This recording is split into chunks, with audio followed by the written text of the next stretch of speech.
Hello everyone. हाँ भाई, अपनी क्लास 10 साइंस की जो सीरीज चल रही थी उसके अंदर अपना lesson number 4 carbon and its compound, carbon एवं इसके यौगिक, ये कंटिन्यू था।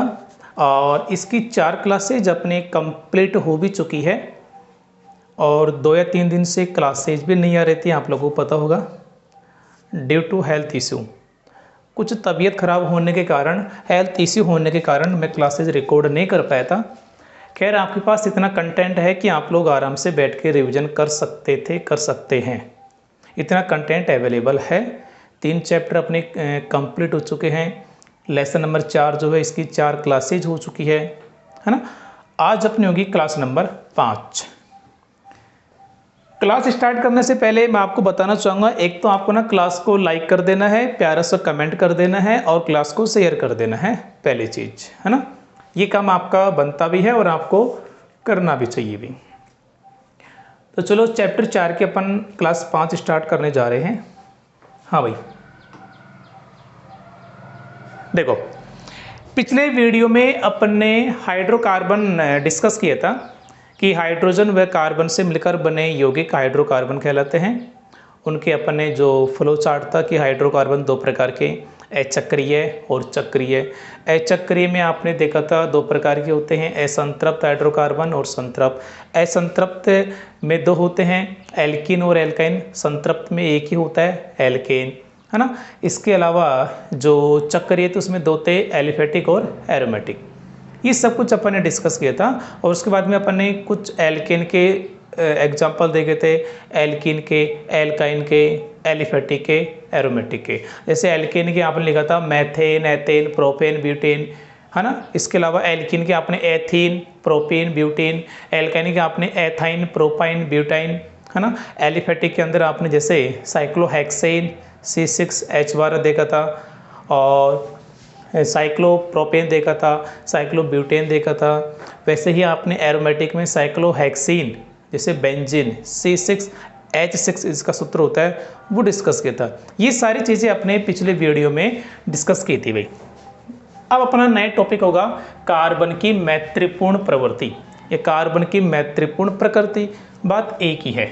देखो, पहले टॉपिक को समझना, जो टॉपिक का नाम है ना उसको समझना। यहाँ पे क्या लिखा है, कार्बन की मैत्रीपूर्ण प्रवृत्ति, यानी जो कार्बन होता है ना, इसके अंदर मैत्री यानी मित्रता करने का गुण होता है, किसी दूसरे तत्व से जुड़ने का गुण होता है। और आप लोग जानते हो कार्बन हाइड्रोजन से जुड़ करके हाइड्रोकार्बन बनाता है ना। ज़्यादातर आपको कार्बन के हाइड्रोजन के साथ ही कंपाउंड मिलते हैं, यौगिक मिलते हैं, और कार्बन हाइड्रोजन से मिलेगा, हाइड्रोकार्बन बना लेगा। लेकिन कुछ देखो, कई बार ऐसा भी होता है कि जो हाइड्रोकार्बन है ना, उसमें से कुछ तत्व है, जो कार्बन होता है वो हाइड्रोजन के अलावा अन्य तत्वों से भी जुड़ सकता है, क्योंकि इसमें मित्रता का गुण होता है, मैत्रीपूर्ण इसका नेचर होता है। तो टॉपिक आई थिंक समझ में आया होगा। तो वही बात यहाँ पे लिखी है कि कार्बन अत्यंत मैत्रीपूर्ण तत्व है। कार्बन हाइड्रोजन के अलावा, भाई हाइड्रोजन से जनरली जुड़ता है, हाइड्रोकार्बन बनाता है, लेकिन हाइड्रोजन के अलावा अन्य तत्व जैसे नाइट्रोजन, ऑक्सीजन, सल्फर, हैलोजन के साथ भी आबंध बनाता है, इनके साथ भी जुड़ता है। अभी हैलोजन क्या होता है, देखो, हैलोजन एक समूह है जिसके अंदर कौन कौन आता है, fluorine, chlorine, bromine, iodine, astatine. ये सारे एलिमेंट किसके अंदर आते हैं, हैलोजन समूह के अंदर आते हैं। तो जो कार्बन है वो जनरली हाइड्रोजन से तो जुड़ता ही है, लेकिन हाइड्रोजन के अलावा अन्य तत्व जैसे नाइट्रोजन है, ऑक्सीजन है, सल्फर है, हैलोजन है, इनके साथ भी जुड़ता है। इसे बोलते हैं कार्बन की मैत्रीपूर्ण प्रवृत्ति। आई थिंक बात समझ में आई होगी। अब आगे सुनना, आगे सुनना भाई। देखो, जैसे मैं एक एग्जांपल ले रहा हूँ, मैथेन, एक हाइड्रोकार्बन लिख रहा हूँ मैथेन, और मैथेन का सूत्र होता है CH4। क्लियर, यानी ये कार्बन है और इसके साथ ही 4 हाइड्रोजन जुड़े हुए हैं। ये क्या है, हाइड्रोजन है। और आप लोग जानते हो कार्बन हाइड्रोजन के अलावा अन्य तत्वों से जुड़ सकता है, जैसे नाइट्रोजन है, ऑक्सीजन है, सल्फर है, हैलोजन है। तो मैं यहाँ पे हैलोजन की बात कर रहा हूँ। देखो, हैलोजन में कौन कौन है, fluorine, chlorine, bromine, iodine, astatine, ये होते हैं ना। जैसे कार्बन 4 बंध बनाता है, जैसे हाइड्रोजन एक बंध बनाता है वैसे ये सारे भी ना एक बंध बनाते हैं, सिंगल बॉन्ड बनाते हैं। जैसे कार्बन है, कार्बन की 4 बॉन्ड होते हैं, हाइड्रोजन का 1 बॉन्ड होता है, वैसे जो हैलोजन होते हैं इनका 1 बॉन्ड होता है। सारे हैलोजन सिंगल बॉन्ड से जुड़ते हैं। अब देखना, मान लीजिए मैथेन है, इसमें मान लीजिए आपने फ्लोरीन को जोड़ा, ये फ्लोरीन क्या करेगा, एक हाइड्रोजन को विस्थापित करेगा। तो देखो क्या बना, जैसे चलो क्लोरीन ले लो, अपने जनरली ना क्लोरीन देखते हैं, ये क्लोरीन ले लो, तो ये कार्बन है, इससे ये वाला हाइड्रोजन जुड़ रहा है, ये वाला हाइड्रोजन जुड़ रहा है, ये वाला हाइड्रोजन जुड़ रहा है, और ये वाले हाइड्रोजन को क्लोरीन गैस ने विस्थापित कर दिया। मैंने Cl2 क्यों लिखा है, क्योंकि हाइड्रोजन की परमाणु तो 2 होती है, ये F नहीं F2 होता है, जब किसी से क्रिया करेगा Cl नहीं Cl2 होता है ना, तो डबल लेते हैं अपन। तो क्लोरीन जुड़ गया और ये जो हाइड्रोजन है दूसरे क्लोरीन जुड़ के अलग से प्राप्त हो जाएगा। तो यहाँ पे हो क्या रहा है कि क्लोरीन ने हाइड्रोजन को विस्थापित कर दिया, क्लोरीन ने हाइड्रोजन को विस्थापित कर दिया, और क्लोरीन ने हाइड्रोजन को इस प्रकार विस्थापित किया है कि कार्बन की संयोजकता भी संतुष्ट रहे। कि संयोजकता का मतलब है कार्बन 4 बॉन्ड बनाता है, तो अभी भी कार्बन 4 बॉन्ड ही बनाना चाहिए। एक एग्जाम्पल और देखना, ये मैथेन आपके पास, ठीक है, ये मैथेन है, चलो ठीक है, हमने इससे इसको जोड़ दिया किसे, नाइट्रोजन से। किसे जोड़ा, नाइट्रोजन से, चलो नाइट्रोजन, ऑक्सीजन ले लो, आपने इसको ऑक्सीजन से जोड़ा, और आप लोग जानते हो जो ऑक्सीजन होता है ना डबल बॉन्ड बनाता है भाई, ऑक्सीजन डबल बॉन्ड बनाता है। तो देखो ये कार्बन, ये हाइड्रोजन, ये हाइड्रोजन, जब डबल बॉन्ड बनाता है तो ये डबल बॉन्ड से जुड़ गया ऑक्सीजन। कितने हाइड्रोजन है, फिर भी 2 हाइड्रोजन, ये अलग हो जाएंगे। तो यहाँ पर भी देख लीजिए कार्बन की संयोजकता संतुष्ट हो रही है, भाई कार्बन 4 बॉन्ड बनाता है, यहाँ पर भी 4 बना लिया। यानी जो हाइड्रोकार्बन है इसमें जब कोई तत्व हाइड्रोजन को विस्थापित करेगा तो वो इस प्रकार विस्थापित करेगा कि कार्बन की संयोजकता संतुष्ट रहनी चाहिए, कार्बन अभी भी 4 बॉन्ड ही बनाना चाहिए। बात आई समझ में, पहली बात। दूसरी बात, ये जो तत्व हैं जो हाइड्रोकार्बन में से हाइड्रोजन को विस्थापित करते हैं, इनको एक विशेष नाम दिया जाता है और वो नाम होता है विषम परमाणु। तो नाम क्या होता है, विषम परमाणु। देखो बिल्कुल ईजी है, जनरली कार्बन किसके साथ जुड़ा होता है, ज़्यादातर आप लोग देखते हैं हाइड्रोजन के साथ, तो बनेगा हाइड्रोकार्बन। लेकिन हाइड्रोकार्बन में से कुछ तत्व ऐसे होते हैं जो हाइड्रोजन को विस्थापित कर देते हैं, उन तत्वों को क्या बोलते हैं, विषम परमाणु। और विस्थापित करेंगे तो कुछ इस प्रकार करेंगे कि कार्बन की संयोजकता संतुष्ट रहनी चाहिए, यानी कार्बन अभी भी 4 बॉन्ड ही बनाना चाहिए। ठीक है भाई, तो चलो ये बात देखो, समझते हैं इस चीज़ को। तो विषम परमाणु कहाँ से आए, सब समझ में आ गया होगा कि हाइड्रोकार्बन श्रृंखला में एक या अधिक, एक हाइड्रोजन को भी हटा सकते हैं जैसे आपने हैलोजन से करवाया था, 2 हाइड्रोजन को भी हटा सकते हैं जैसे आपने ऑक्सीजन से 3 को भी हटा सकते हैं भाई, है ना, नाइट्रोजन 3 बॉन्ड बनाता है उससे भी। तो हाइड्रोकार्बन श्रृंखला में एक या अधिक हाइड्रोजन को अन्य तत्वों द्वारा इस प्रकार प्रतिस्थापित किया जाता है कि कार्बन की संयोजकता संतुष्ट रहती है, इन तत्वों को विषम परमाणु कहते हैं। क्लियर है भाई, आगे देखो, अगली हेडिंग है प्रकार्यात्मक समूह या क्रियात्मक समूह। सुनना भाई, देखो जो क्रियात्मक समूह होता है ना, ये एक कोई अकेला परमाणु भी हो सकता है या एक से अधिक परमाणुओं का समूह भी हो सकता है। ठीक है, तो एक परमाणु होगा या परमाणु का समूह होगा। दूसरी बात, ये क्या करते हैं, जिस भी हाइड्रोकार्बन से जुड़ते हैं उसकी क्रियाशीलता को डिसाइड करते हैं। कैसे, समझना भाई, मैं पहले थोड़ा सा आपको समझाने की कोशिश कर रहा हूँ, वो देखना। देखो जैसे मैंने यहाँ पे लिखा मैथेन, मैथेन का सूत्र होता है CH4, और एक क्रियात्मक समूह होता है, जैसे एक तो होता है एल्डिहाइड COOH होता है, सॉरी कार्बोक्सिलिक अम्ल, एक होता है एल्डिहाइड CHO होता है। ठीक है, मैंने इसको इससे जोड़ा तो ये बन गया CH3COOH, और इसको इससे जोड़ा तो बन गया CH3CHO। इसमें मैथेन, इसमें मैथेन, इससे जोड़ा कार्बोक्सिलिक अम्ल, इससे जोड़ा एल्डिहाइड। लेकिन कार्बोक्सिलिक अम्ल जो होता है एल्डिहाइड से ज़्यादा क्रियाशील होता है। ये मैंने 2 क्रियात्मक समूह लिखे हैं और ये किसी हाइड्रोकार्बन से जुड़ रहे हैं, सेम हाइड्रोकार्बन से। ठीक है, तो जब ये ज़्यादा क्रियाशील है, ये कम क्रियाशील है, तो मुझे बताओ ये ज़्यादा क्रियाशील होगा नहीं होगा, और ये कम क्रियाशील होगा। यानी जैसे क्रियात्मक समूह जुड़ा तो क्रियाशीलता भी पता लग गया। पहले ये CH4 ही था, लेकिन जैसे इससे क्रियात्मक समूह जुड़े अलग अलग तो उनकी क्रियाशीलता भी चेंज हो गई। ये ज़्यादा क्रियाशील तो ये वाला ज़्यादा क्रियाशील, ये कम क्रियाशील तो ये कम क्रियाशील। तो क्रियात्मक समूह जो होता है ये अकेला परमाणु भी हो सकता है, परमाणुओं का समूह भी हो सकता है, और जब ये किसी हाइड्रोकार्बन से जुड़ेंगे तो उसकी क्रियाशीलता को भी ये निश्चित करते हैं। ठीक है, तो ये ऐसे होते हैं क्रियात्मक समूह। देखो डेफिनेशन देखो भाई इनकी, प्रकार्यात्मक समूह या क्रियात्मक समूह, परमाणु अथवा परमाणुओं का समूह जो कार्बनिक यौगिकों की, यानी जो हाइड्रोकार्बन अपन ले रहे हैं उनकी क्रियाशीलता को बताते हैं और उसके गुणधर्मों को सुनिश्चित करते हैं। भाई कार्बोक्सिलिक अम्ल अभी आपने ऐड किया था, उसका गुणधर्म अलग है, एल्डिहाइड का अलग है, तो उनके गुणधर्मों को भी बताएंगे। प्रकार्यात्मक समूह कहलाते हैं। कुछ प्रकार्यात्मक समूह एक प्रकार के विषम परमाणु भी होते हैं। जैसे भाई विषम परमाणु का मतलब क्या होता है कि जो हाइड्रोकार्बन है उसमें से हाइड्रोजन को उठाएंगे। और अभी आपने देखा था कि जैसे ये CH4 है, यानी ये कार्बन और इसे 4 हाइड्रोजन जुड़ रहे हैं। जैसे ही इसमें कौन जुड़ा COOH, तो उसने एक हाइड्रोजन को उठा दिया और इससे कौन जुड़ गया, COOH जुड़ गया। तो हाइड्रोकार्बन में से हाइड्रोजन को हटाया नहीं हटाया, तो एक प्रकार का COOH एल्डिहाइड, ये क्या है, विषम परमाणु हुए कि नहीं हुए। भाई विषम परमाणु कौन होता है कि जो हाइड्रोकार्बन है उसमें से हाइड्रोजन को इस प्रकार हटाया जाए कि कार्बन की संयोजकता संतुष्ट रहे। तो यहाँ पर भी एल्डिहाइड के द्वारा, कार्बोक्सिलिक अम्ल के द्वारा हाइड्रोजन को हटाया जा रहा है कि नहीं हटाया जा रहा है। यहाँ पे CH4 था, यहाँ पे CH3 आ गया, एक हाइड्रोजन को हटाया और ये जुड़ गए।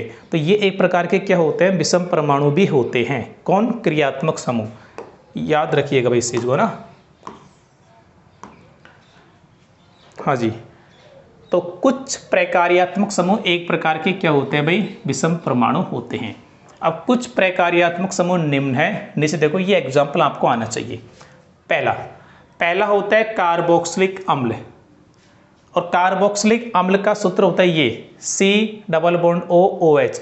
ये फ्री है, यानी ये किसी कार्बन श्रृंखला से जाके जुड़ेगा। हम इसको शॉर्ट में देखो ऐसे भी लिख देते हैं COOH। बात एक ही है, कार्बन 4 बॉन्ड बनाता है, तो देख लीजिए इस कार्बन के 1 2 3 4, ये कौन है, ये जो बॉन्ड है फ्री है, किसी से जाके जुड़ेगा। अभी बताते हैं कैसे। जैसे देखो ये CH4 है, इससे जाके जुड़ेगा, ये कार्बन, ये हाइड्रोजन, ये हाइड्रोजन, ये हाइड्रोजन, ये हाइड्रोजन, इस हाइड्रोजन के कर देगा, विस्थापित कर देगा। जैसे विस्थापित करेगा तो ये बॉन्ड यहाँ से जुड़ जाएगा। ठीक है, जैसे इसको विस्थापित करेगा हाइड्रोजन को, तो अब ये यहाँ से जुड़ जाएगा COOH। तो ये फ्री है, किसी से जाके जुड़ेगा। तो कार्बन के देखो 4 बॉन्ड हो गए, ऑक्सीजन 2 बॉन्ड बनाता है, तो इस ऑक्सीजन के 2 हो गए, इसके देखो 1 2 हो गए, हाइड्रोजन 1 बनाता है, ये 1 हो गया। हम इसको शॉर्ट में ऐसे लिख देते हैं, कोई दिक्कत वाली बात नहीं है अभी। तो पहला कार्बोक्सिलिक अम्ल, जिसका सूत्र ये होता है, और इसमें विषम परमाणु कौन है, देख लीजिए ऑक्सीजन है। भैया हाइड्रोकार्बन में हाइड्रोजन कार्बन होगा, अलग क्या आ रहा है, ऑक्सीजन, तो विषम परमाणु क्या यहाँ पे ऑक्सीजन है।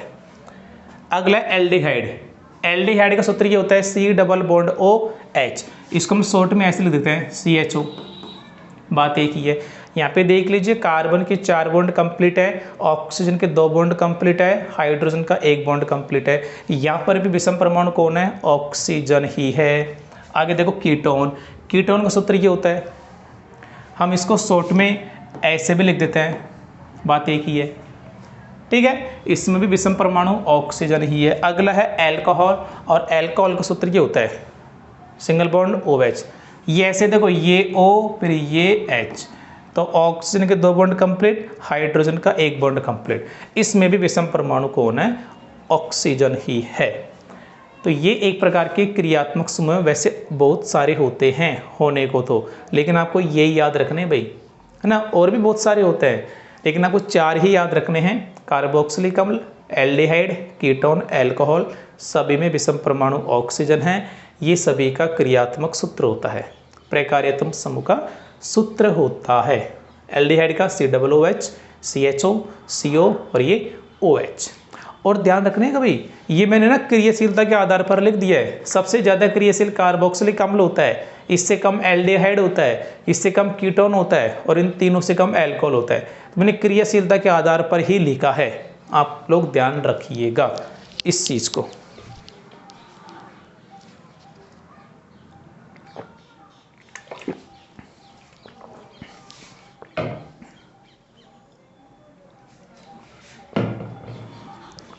हाँ जी,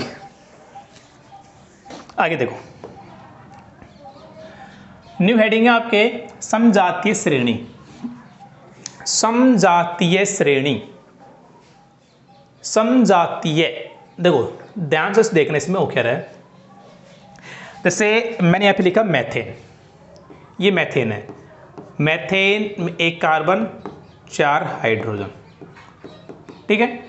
मैथेन के बाद में अगला एल्केन आता है एथेन, और एथेन देखो ऐसे होता है, 2 कार्बन होंगे, ये हाइड्रोजन, ये हाइड्रोजन, ये हाइड्रोजन, ये हाइड्रोजन, ये हाइड्रोजन।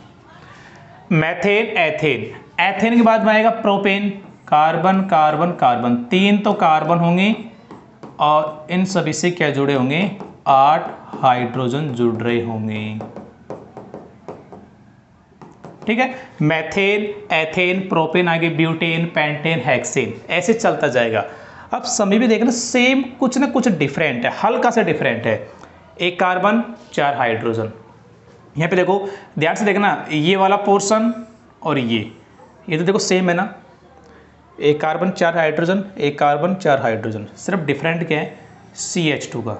यहाँ पे देखो इसके जैसा इतना तो सेम है, ये वाला सिर्फ ये अलग है, यानी इन दोनों में देखा जाए तो CH2 ज़्यादा है, इसमें CH2 ज़्यादा है, इन दोनों में देखा जाए तो इसमें CH2 ज़्यादा है।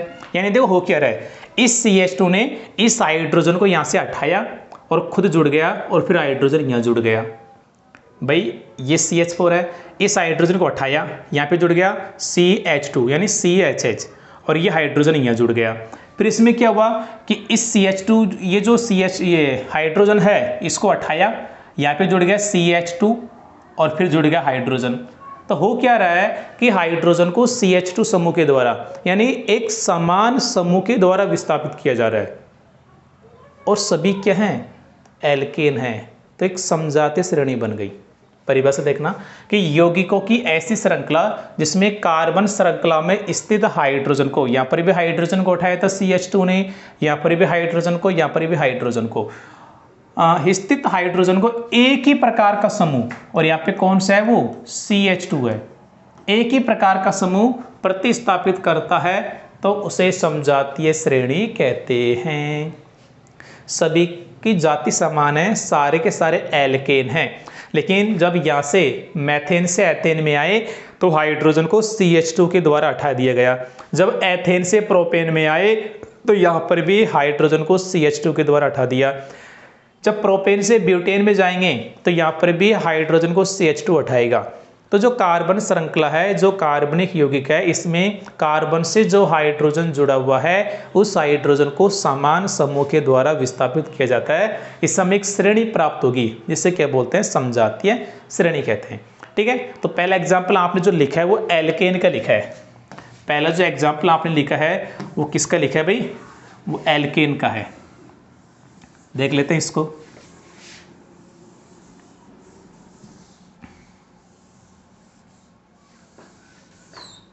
हाँ भाई देखो CH4, अब दोनों में देखना CH2 का डिफरेंट है।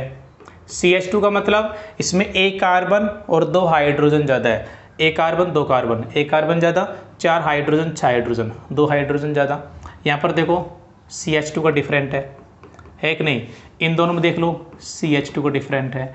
तो जो कार्बन से हाइड्रोजन जुड़ा हुआ था उसको समान ग्रुप के द्वारा विस्थापित किया गया है, तो एक श्रेणी प्राप्त होगी, उसे क्या बोलते हैं, समजातीय श्रेणी। तो इन सभी में CH2 इकाई का अंतर है तथा हाइड्रोजन को CH2 इकाई द्वारा प्रतिस्थापित किया गया है। आगे देखो, ये आपने एल्केन का एग्जाम्पल लिखा था अभी, सारे alkane, methane, ethane, propane, butane, pentane, hexane, चलता जाएगा। और हाँ भाई, पिछले वीडियो में मैंने आपको कुछ होमवर्क दिया था, वो किया या नहीं, है ना, वो ध्यान रखना। आपको सीखने के बाद में मैंने कुछ एग्जाम्पल दिए थे, वो कर लेना भाई, ताकि आपका जो भी आपने सीखा था वो पता लग जाएगा कि आपके दिमाग में बैठा है कि नहीं बैठा उस चीज़ें, है ना। तो वो एग्जाम्पल ज़रूर निकाल लेना रफ कॉपी में एक बार। आगे देखो, ये मैंने एल्कीन के उदाहरण लिख दिए। C2H4 सबसे छोटी एल्कीन कौन सी होती है? एथीन होती है। अब दोनों में देखो CH2 का अंतर है, 2 कार्बन 3 कार्बन, तो 1 कार्बन ज़्यादा, 4 हाइड्रोजन 6 हाइड्रोजन, 2 हाइड्रोजन ज़्यादा, CH2 का अंतर आ गया। यहाँ पर भी CH2 का अंतर है, यहाँ पर भी CH2 का अंतर है। तो ये भी समझाते श्रेणी का उदाहरण है। ये एल्काइन का लिख दिया मैंने, सबसे छोटी एल्काइन होती है एथाइन। C2H2 देख सकते हैं, CH2 का अंतर है, 2 कार्बन 3 कार्बन, 1 कार्बन ज़्यादा, 2 हाइड्रोजन 4 हाइड्रोजन, 2 हाइड्रोजन ज़्यादा। इन दोनों में CH2 का डिफरेंट है, इन दोनों में भी CH2 का डिफरेंट है। तो जो कार्बनिक यौगिक है उसमें कार्बन से जो हाइड्रोजन जुड़ा हुआ है उसको समान समूह के द्वारा विस्थापित किया जाएगा, तो जो भी श्रेणी प्राप्त होगी वो समजातीय श्रेणी होती है। एल्केन का आपने लिख दिया, एल्कीन का एग्जाम्पल लिख दिया, एल्काइन का लिख दिया। अब देखो समजातीय श्रेणी के गुण, ये विशेषकर ना एग्जाम में पूछे जाते हैं भाई, समजातीय श्रेणी के गुण। तो पहला गुण देखना, सारे इन एग्जाम्पल से कवर हो जाएंगे, एक्स्ट्रा किसी भी चीज़ की आवश्यकता नहीं है आपको भी ना।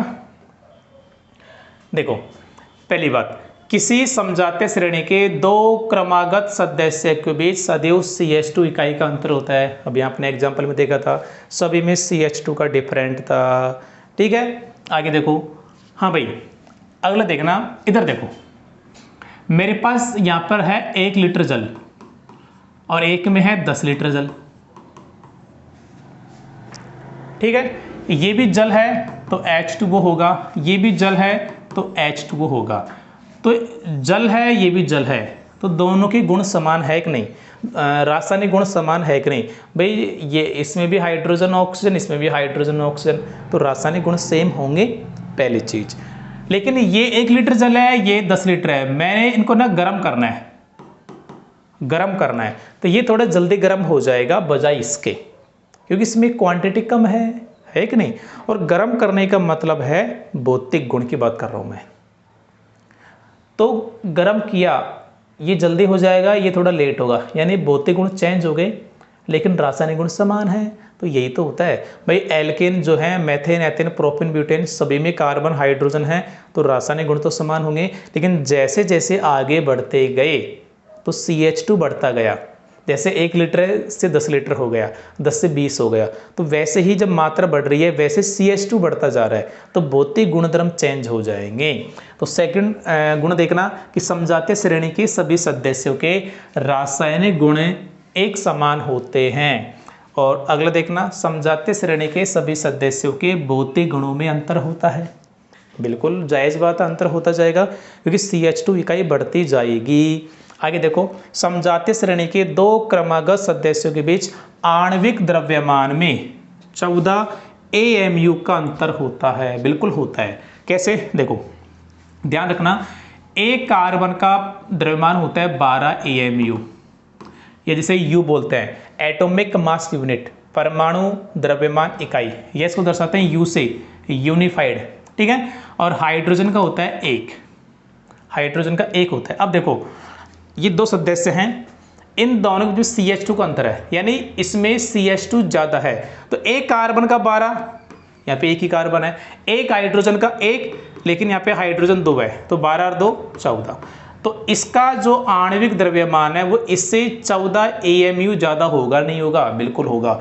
इसमें CH2 ज़्यादा है इससे, तो इसका द्रव्यमान इससे 14 AMU ज़्यादा होगा, इसका इससे ज़्यादा होगा। सेम देख लीजिए, इसका और इसका इससे 14 AMU ज़्यादा होगा, इसका इससे ज़्यादा होगा, इसका इससे ज़्यादा होगा नहीं होगा, यानी 14 AMU का अंतर बढ़ता जाएगा। तो वही तो बात लिखी है कि समजातीय श्रेणी के 2 क्रमागत सदस्यों के आणविक द्रव्यमान में 14 AMU का अंतर होता है। ये बात समझ में आ गई? बिल्कुल सिंपल चीज़ें हैं, और यहाँ से ना ध्यान रखिएगा भाई, जनरली यहाँ से क्वेश्चन बनते हैं, इस बात का ध्यान रखिएगा।